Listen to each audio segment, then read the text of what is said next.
વંદે માતરમ વિદ્યાર્થી મિત્રો, ફરી એક વખત ધોરણ 10 સામાજિક વિજ્ઞાન પ્રકરણ 17 આર્થિક સમસ્યાઓ અને પડકારો, જેમની અંદર આજે આપણે ગરીબી અને બેરોજગારીની અંદર પ્રશ્ન નંબર 3 ભારતમાં ગરીબીનું વર્ણન કરવાનું છે. કે આજે ભારતના જુદા જુદા ક્ષેત્રની અંદર આપણે જઈએ છીએ તો કેવા પ્રકારની ગરીબી છે જોવા મળે છે. અગાઉ આપણે વિડીયોની અંદર જોઈ ગયા કે ગરીબી એટલે શું અને ગરીબી રેખા નીચે જીવતા લોકો કેવા પ્રકારનું જીવન ધોરણ છે જીવે છે.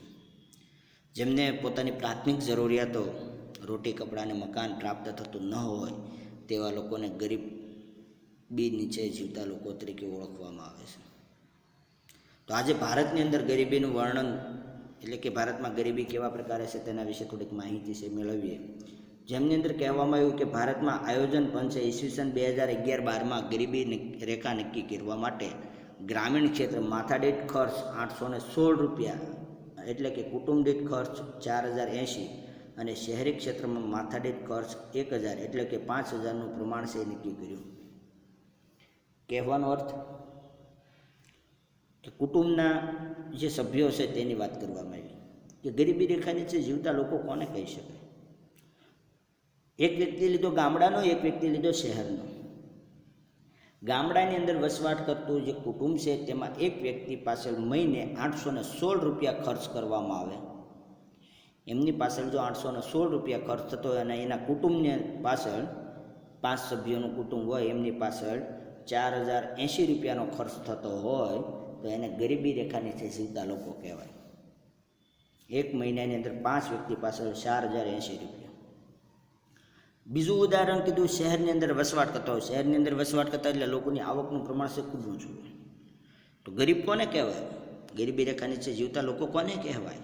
તો એની અંદર કીધું કે જે વ્યક્તિની આવક મહિને 1000 રૂપિયા જ હોય અને કુટુંબના 5 સભ્યોની આવક 5000 જ હોય અને એ મહિને 5000નો જ ખર્ચ કરતા હોય તો એમને ગરીબ કહેવાય. શહેરની અંદર 5000 રૂપિયા મહિને ખર્ચ કરતા હોય એને ગરીબ કહેવાય, જ્યારે ગામડાની અંદર 4080 રૂપિયા ખર્ચ કરતા હોય એને ગરીબ કહેવાય. હવે તમે સમજો કે શહેરની અંદર વસવાટ કરતો કોઈ પણ વ્યક્તિ 5000 કરતાં ઓછી આવક પ્રાપ્ત કરતું હશે કુટુંબ? 5 સભ્યોની વાત કરવામાં આવી છે, એક સભ્યની વાત નથી કરવામાં આવી. કોઈ પણ વ્યક્તિ છે, આપણે એક સભ્યનું ઉદાહરણ લઈએ કે એક સભ્ય છે મહિનાની અંદર 1000થી ઓછા કમાતો હશે નહીં, તો ગરીબી છે જ નહીં. આપણે જાતે ઊભી કરેલી ગરીબી છે. બીજું આપણને અહીંયા ઉદાહરણ આપવામાં આવ્યું કે ભારતના માપદંડના આધારે ઈસવીસન 2011-12માં દેશની કુલ 121 કરોડની વસ્તીમાંથી 27 કરોડ લોકો ગરીબ હતા, જ્યારે ગરીબીનું પ્રમાણ વસ્તીના 21.9% હતું. તો આ બાબત પણ આંકડા પણ યાદ રાખવાનું છે કે 2011-12ની વસ્તી ગણતરી કરવામાં આવી ભારતમાં ત્યારે 121 કરોડ લોકો ગરીબ હતા. કુલ વસ્તી હતી આપણી કે જેમાંના 27 કરોડ લોકો ગરીબી રેખા નીચે જીવતા હતા. વિશ્વ બેંકે ગરીબી રેખા ધોરણ પ્રમાણે ઈસવીસન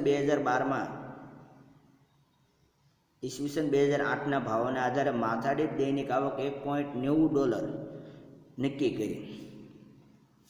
વિશ્વ બેંક કે જેને ગરીબી રેખાનો ખ્યાલ છે અને અમેરિકન ડોલરના આધારે કીધું કે $1.90 જેમની આવક હોય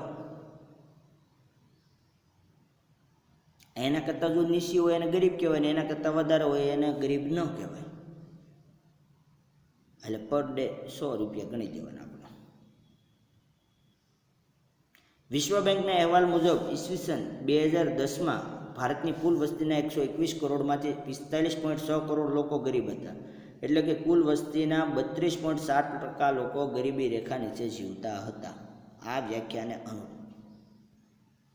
જ્યારે UNDP United national development programming સંસ્થાએ રિપોર્ટ આપ્યો કે જેની અંદર કહેવું કે ભારતમાં ગરીબીનું પ્રમાણ કુલ વસ્તીના 21.92% હતું, તેમાં ગ્રામીણ ક્ષેત્રે ગરીબીનું પ્રમાણ 25.8%, જ્યારે શહેરની અંદર 13.7% હતું. એટલે દેશના 26.93 કરોડ લોકો ગરીબોમાંથી ગ્રામીણ ક્ષેત્રે 21.65 કરોડ અને શહેરમાં 5.28 કરોડ લોકો ગરીબી રેખા નીચે જીવતા હતા.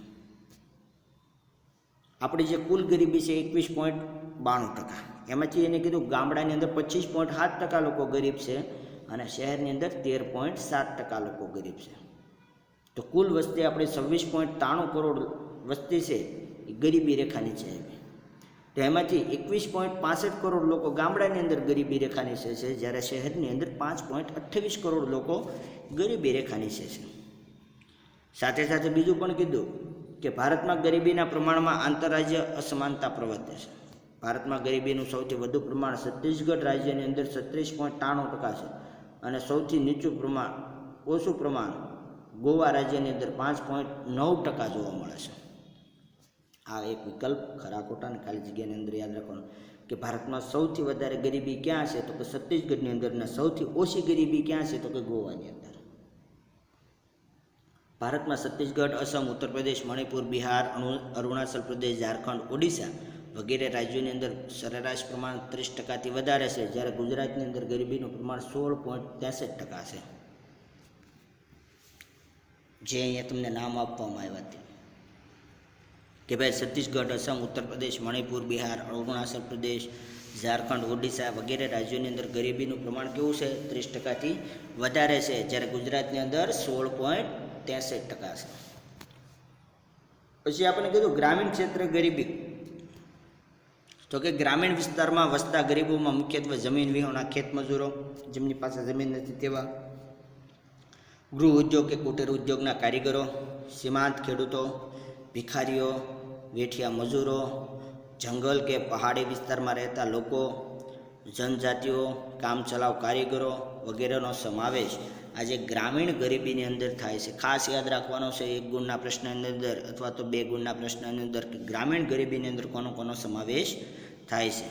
ત્યારબાદ આપણને કહેવામાં આવ્યું કે શહેરી ક્ષેત્રની ગરીબી, તો જેની અંદર આપણે કીધું કે કામચલાઉ મજૂરો, બેરોજગારી, દૈનિક શ્રમિક, ઘર નોકર, રિક્ષા ચાલક, ચા નાસ્તાની લારી, ગલ્લા કે હોટલ ઢાબા પર કે ઓટો ગેરેજમાં કામ કરનાર શ્રમિકો અને ભિક્ષુકો એટલે કે ભિખારીઓ શહેરની અંદર ગરીબી રેખા નીચે સમાવેશ થાય છે. આટલા લોકોનો સમાવેશ ગરીબી રેખા નીચે કરવામાં આવ્યો. ત્યારબાદ આપણને કહેવામાં આવ્યું કે ગરીબી ઉદ્ભવવાના કારણો, કે ભાઈ ગરીબી કયા કારણસર ઉદ્ભવી. તો એની અંદર પહેલું જ કીધું દેશમાં વરસાદની અનિયમિતતા અને સિંચાઈની અપૂરતી સગવડને કારણે ખેત પેદાશની અંદર આવકમાં ઘટાડો થયો, કારણ કે ભારતની મોટા ભાગની વસ્તી ખેતી ઉપર આધારિત છે. વરસાદ અનિયમિત થયો એટલે ખેતીની અંદર ઉત્પાદન ઘટ્યું, પરિણામે બેરોજગારીનો દર વધ્યો અને ગરીબીનું પ્રમાણ વધ્યું. બંને વધે છે, યાદ રાખજો. ત્યારબાદ અહીંયા બીજો મુદ્દો કીધો ગ્રામીણ ક્ષેત્રો ચોમાસાની ઋતુ સિવાયના સમયમાં વૈકલ્પિક રોજગારીને તકોનો અભાવ છે એટલે બેરોજગારી વધી, કારણ કે વરસાદ થતો નથી એટલે આવક ઓછી થઈ. પછી ત્રીજો મુદ્દો કીધો ગામડાના લોકોમાં કૃષિ સિવાયના બીજા વ્યવસાયો માટે જરૂરી શિક્ષણ, જ્ઞાન, તાલીમ કે કુશળતાનો અભાવ છે. સૌથી સારી બાબત કીધી કે આજે ગામડાના લોકો પાસે શિક્ષણ નથી, જ્ઞાન નથી, આવડત નથી, તાલીમ નથી અને કુશળતા નથી. પરિણામે નવી ટેકનોલોજીનો ઉપયોગ સહી કરી શકતા નથી, એટલે રૂઢિગત અને પરંપરાગત જે કાંઈ સાધનો છે તેનો ઉપયોગ કરતા આવે છે. પરિણામે ઉત્પાદન છે ઓછું આવે છે.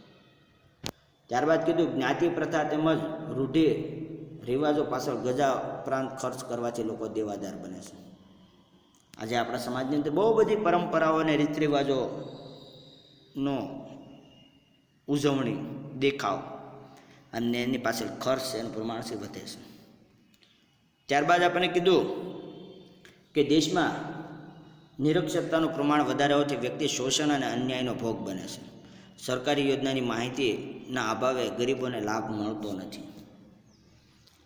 આ પણ એક બાબત આપણને કીધી કે આપણી પાસે સારામાં સારું શિક્ષણ નથી, પરિણામે સારી માહિતી આપણે મેળવી શકતા નથી. ત્યારબાદ કીધું આર્થિક નીતિના ઘડતરમાં સમાજના છેવાડાના માનવીની જરૂરિયાતો અને તેના હિતોની ઉપેક્ષા કરવામાં આવે છે. રોકડિયા પાકોને પ્રોત્સાહન મળવાથી ખોરાકી પાકોનું ઉત્પાદન ઘટ્યું, પરિણામે અનાજ, કઠોળના ભાવ વધ્યા. ભાવ વધારો અને મોંઘવારીના કારણે વ્યક્તિને 2% પૂરતું ભોજન મળતું નથી. આજે ખેડૂત પોતાની આવક વધારવા માટે રોકડિયા પાકનું ઉત્પાદન કરવાની શરૂઆત કરી, પરિણામે અનાજ,